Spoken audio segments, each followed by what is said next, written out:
ఆశ అనే పట్టుదారాన్ని వడుకడం. డాక్టర్ జోగేష్ దేవ్రీ సాధారణమైన పట్టు సాగును ఇంటి పెరటి యాక్టివిటీ స్థాయి నుండి ఒక గొప్ప ఇండస్ట్రీగా తీర్చిదిద్దిన ఒక పట్టు సాగు నిపుణుడు. తన జీవితపు ప్రారంభంలో పట్టువడికి కుటుంబాన్ని పోషించడానికి తన తల్లి పడిన కష్టాలను చూసిన ఆయన ప్రకృతిలోని అనిశ్చిత రైతులను పేదలుగాను నిస్సహాయులుగాను మారుస్తుందని గ్రహించాడు.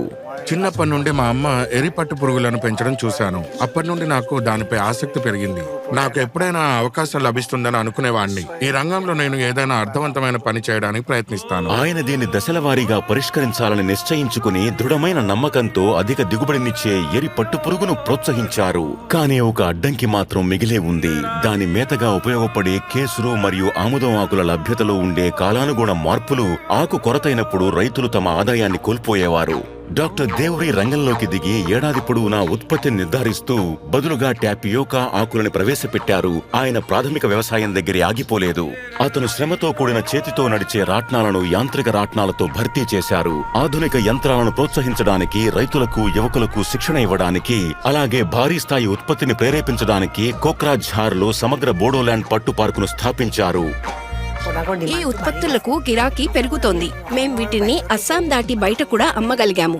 ఇది మా లాభాలను పెంచుకోవటంలో మాకు సహాయపడింది.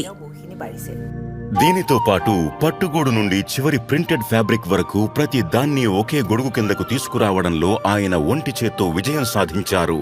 దోపిడీ చేసే మధ్యవర్తులను తొలగించడం, లాభాలు చేతివృత్తి కళాకారులకే దక్కేలా చూడడం. ఆయన కృషి 1600 గ్రామాల్లో ఒక నిశ్శబ్ద విప్లవాన్ని రగిల్చింది. మహిళలను ప్రధాన నిర్ణయాధికారులుగాను, ఫైనాన్షియల్ లీడర్లుగాను శక్తివంతం చేసింది. మన సమాజంలో ఈ పనిని ఎక్కువగా పేదవర్గం వారు చేస్తారు.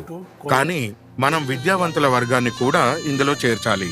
భారత ప్రభుత్వం కూడా ఒక చొరవ తీసుకుంది. 2047 నాటికి చైనాను అధిగమించి పట్టు ఉత్పత్తిలో అగ్రగామిగా నిలవాలి అని లక్ష్యంగా పెట్టుకున్నాము.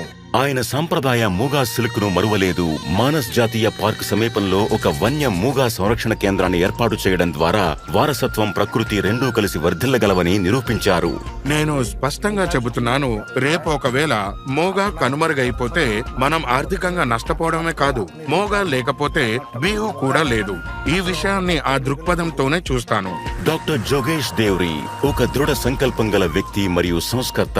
కేవలం ఒక కళను పరిరక్షించడమే కాకుండా అస్సామీ పట్టు ఒక ప్రపంచ సంపదగా నిలిచి ఉండేలా చేస్తూ రాబోయే తరానికి పట్టును ఒక లాభదాయకమైన మార్గంగా మార్చారు. ఎరి మన భవిష్యత్తు, మోగా మన ఆశ, మల్బరీ మన పరిధి. డాక్టర్ జోగేష్ దేవ్రీ, పద్మశ్రీ 2026. శతకోటి వందనాలు.